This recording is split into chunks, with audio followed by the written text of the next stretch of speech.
Welcome everyone to Liberal Agencies Television.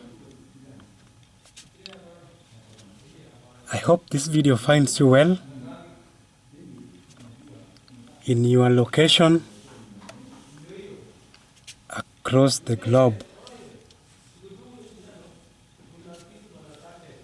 Today, let us talk about the state of the campaigns that are going on in the country. We have seen the two leading sides this last week have become very active, and they've been traversing the country without leaving anything to chance. So I want us to have a look at the strategies that the two camps have been deploying. You'll forgive my throat. I've been having a very sore throat, and also I'm coughing a lot. So I just put some hot water here on the side. Maybe at some point I may be sipping to help ease the soreness. And on that note, I also wish to invite our new viewers to subscribe to our channel and also press the notification bell so that anytime you produce a video, you always get notified.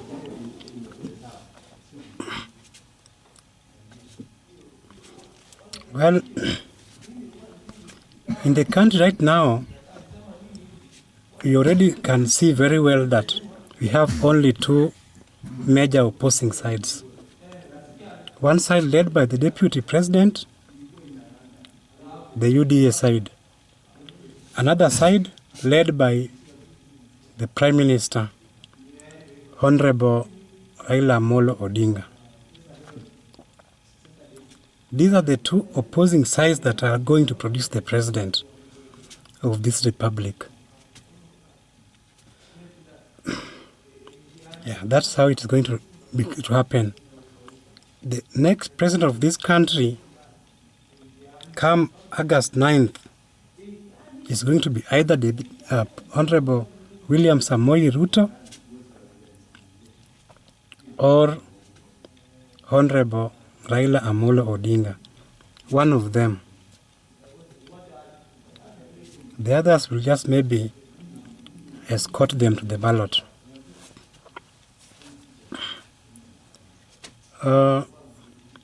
We have seen some of the strategies that the DP has deployed from the time he started pursuing this ambition. And he started very early. One strategy was starting very early.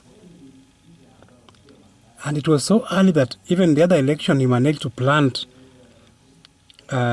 some members to be elected, so that when now he'll be pushing his agenda, he'll be using them as some appointment in many areas, And he succeeded in making some of those people come as elected leaders, and they have now been pushing his agenda, mainly in the central region.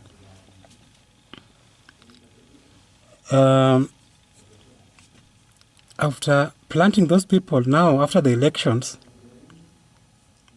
he did not stop. He started this thing of visiting regions, as if he is pushing the agenda of government, as if he's bringing development to areas. Yet he's also using that to campaign. And in fact, that is what also led to the fallout between him and the president, because he was seen to be campaigning too early. That early campaign is what caused the fallout between them. And then after the fallout, when the fallout was not even still very clear to the public, but for them they knew they were not now in good terms, he started pushing this narrative, and this was also another strategy. This narrative of hustlers versus dynasties. And that strategy he sold very well. And in the country, many people bought that idea, that narrative. It sank into many people's minds, especially the young people. Some of them bought to that idea that they are now the hustlers, so they should associate with this kind of a person, you know. So that narrative also put him to another level again in building his ambition. And then another strategy, up to now it became apparent that Jubilee will not field him as the candidate. He formed another party, or he joined another party. I think it's a party that used to exist. So they just joined it and now formed it as their own. Excuse me.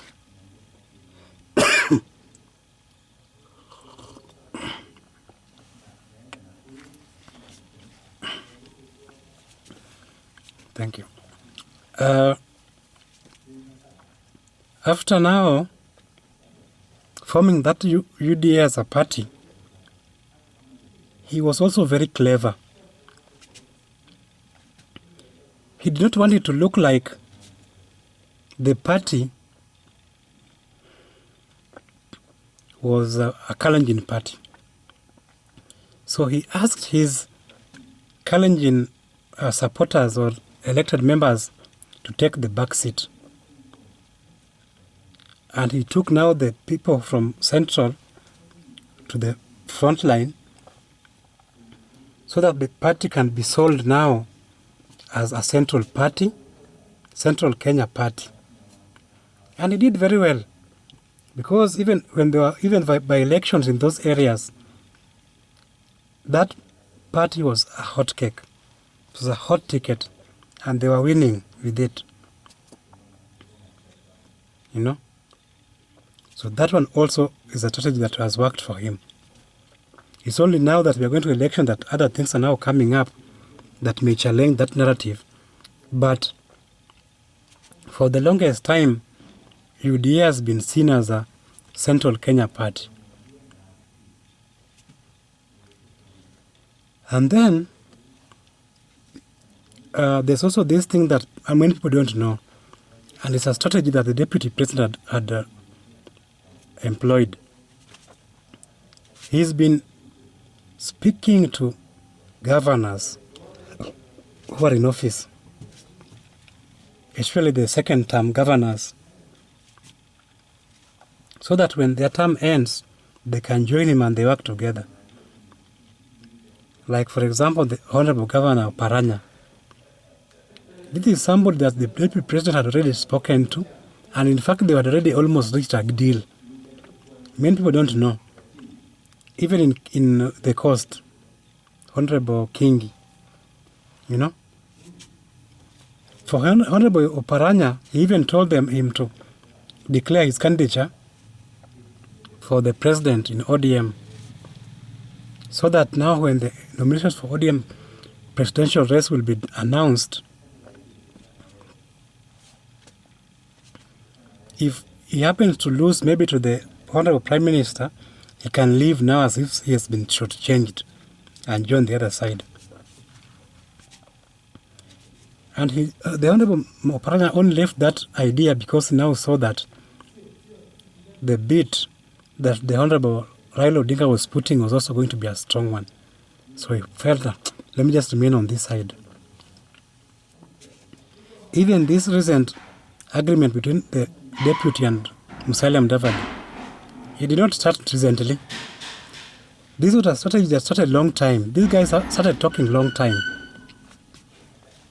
Only that people did not know. He's been talking to these people. You know? Only that some people have not played to his ball, but he has been talking to these people. Another thing, another factor that strategy he has used is now the Wanjigi factor. You know, Honorable Wanjigi had fallen out with the president after the election of 2013. Maybe there's something he did not do. The president did not do to him as they agreed. They fell out. 2017, he supported Raila Odinga. And then after the election again, looks like they've fallen out again, you know, because he had thought that maybe after the handshake, the Honorable Raila will now reconcile them with the president. And the Honorable Prime Minister did not do that.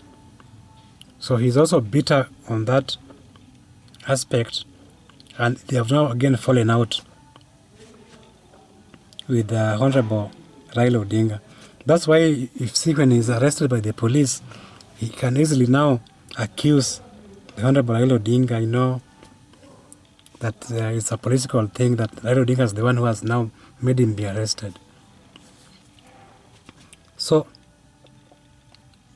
the deputy president also has now fallen out with the president and is competing with Raila Odinga.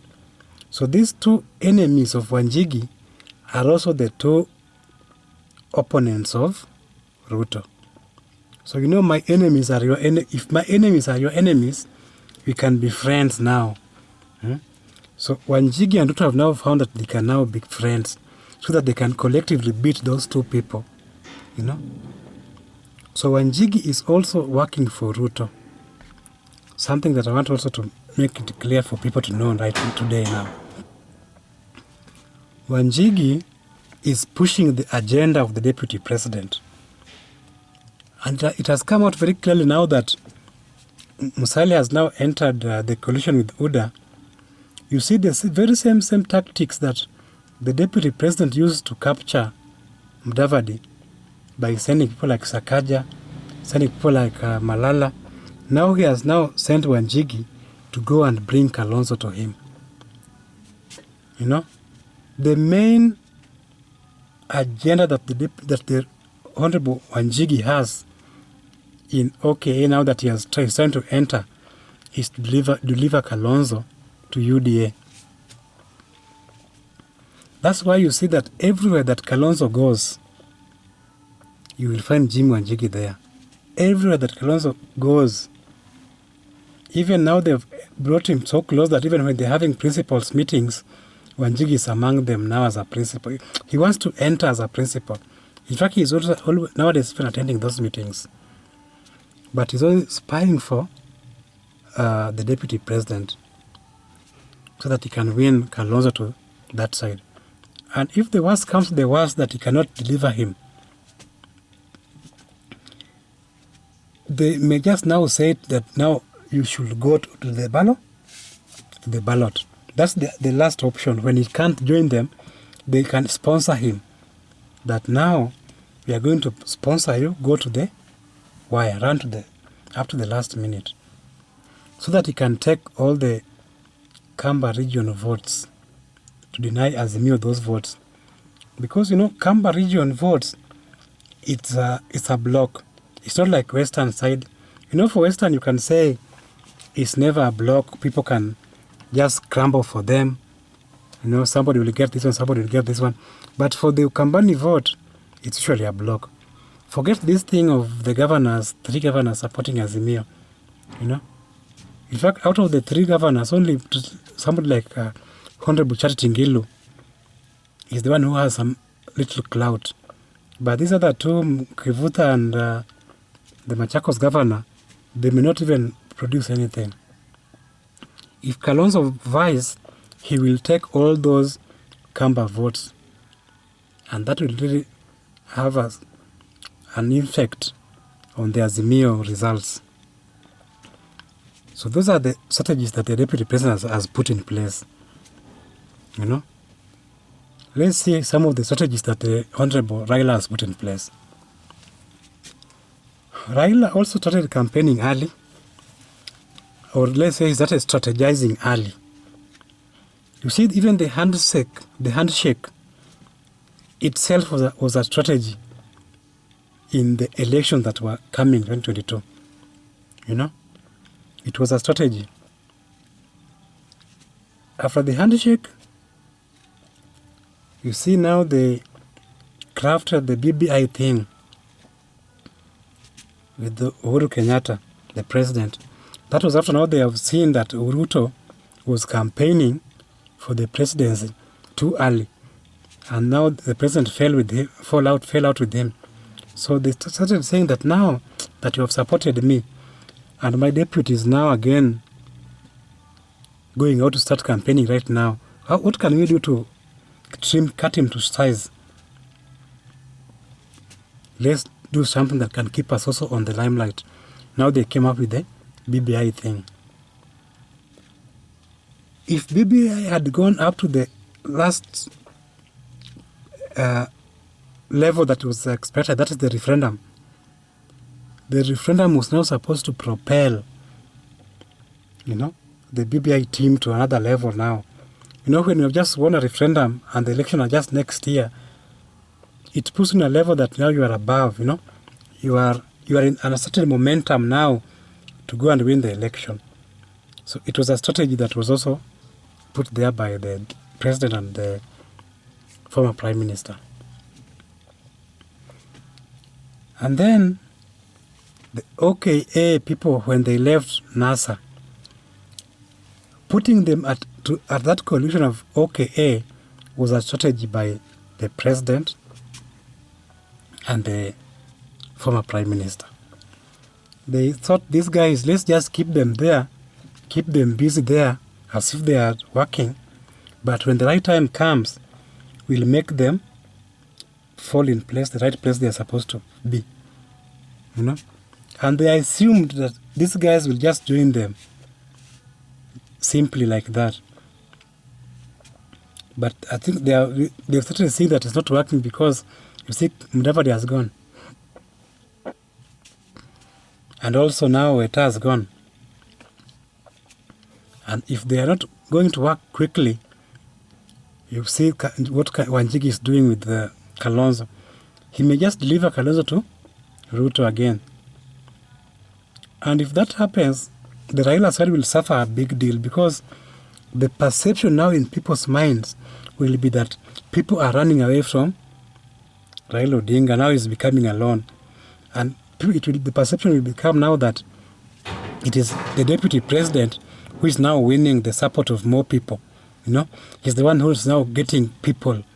And when that perception goes to the people, the Raia, the Wananchi, the population, then they now start associating with that side that is winning more people. You see? We just saw the other day the MP for Starehe, Honorable Jagwa. Honorable Jagwa just joined Ruto's side recently because he thought that's the side that how people are joining. So if they don't move up with speed to pick Kalonzo or give him direction and take him, they may lose him to Ruto, or Wanjigi may just corrupt his mind to go to the wire, which can also affect Azimio very badly. So those are the strategies that the deputy president have put in place. I want to now have a look at the strategies that the former prime minister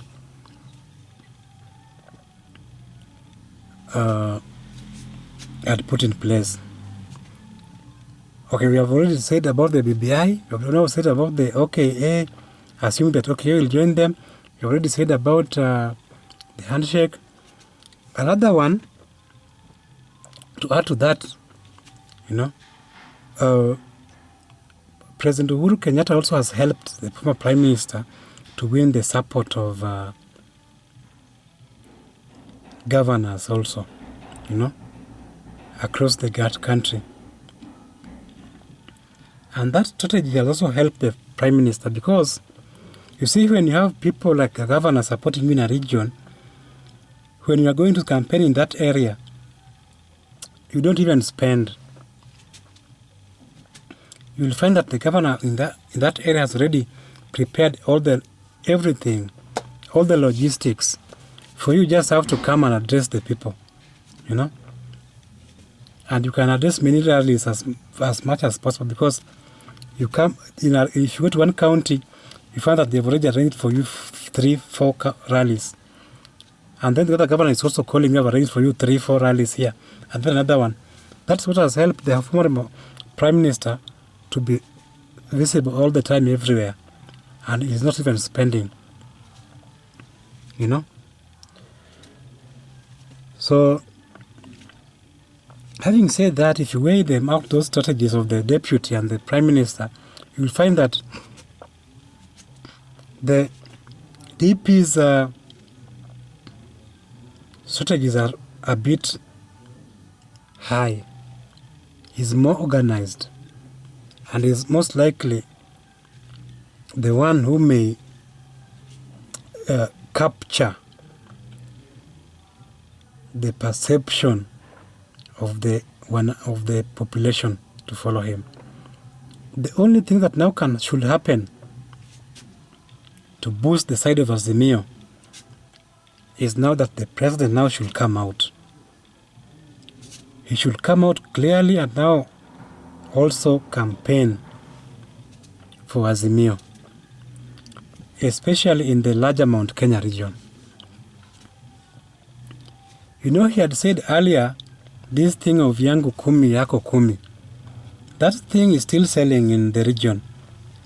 So he needs to come out clearly and now go and talk to the people in the ground that, yes, I said this, but because of this and this, it cannot work. This person, maybe we have fell out because of this and this. Because sending signals, not everybody is reading those signals. Maybe a few people, maybe in the urban areas, are the one who can now see that he is supporting this person. But the people at the rural areas may just want to hear from him. You know, they don't know this thing of reading signs. They just want to hear from him that I am so and so, I'm the one who said this, I'm the president. I don't want you to now go with that narrative now because of this and this. Take this man, I'm leaving in the hands of this man. If he goes down now to campaign openly like that, that will now disorient the ground for Ruto. You know? Because they are still going to and making such statements like, you told us, yako kumi, yangu kumi, you see? But now when the president now goes down and talks like that, so when you say those things that he said 10 years ago will not make sense. You know? So that is something that he has to now come out and do. Soon, before more people start running to the other side. Leave alone this thing of worrying that they will say that the presidential candidate for Azimio will be now a project. It will not be of course, people know the Honorable Raila Odinga cannot be a project. This is a man who has stood in several elections. You know, this is a man who has a backing across the country, has a network. You cannot say it's a project. But even if you say it's a project, for how long are you going to say that? You can just say that and then it's become boring. You know, just like people have said, we can thief, we can vote for thief, trying to bring these pictures as if you say you cannot vote for a thief, it's like you are referring to the deputy president. It's no longer even fashionable now, because they have said it so much that now people are looking for other things. Tell us other things. You know, even if it's a thief, it's our thief. You know, what else? Who is not a thief among all these politicians? Recently, just saw Mudavadi enter UDA, and now Azimio are saying that Mudavadi is a thief. They are reviving a scandal that happened a long time, the graveyard scandal, you know. And they also now reviving the scandal of Wetangula, the one that was, some embassy was sold, I think in Japan. You know? All these politicians, when something wants to be mentioned that happened in your docket, something will be found that will be said. So even this thing of saying so and so is a thief, it has reached a point that it's not even sellable now. So even if they will say that Azimio candidate is a project, it's for a period of time, and then now it's boring. But the president should now hit the ground and campaign so that it can now set the ground straight, the record straight, that this is the person that I want because of this and this and this.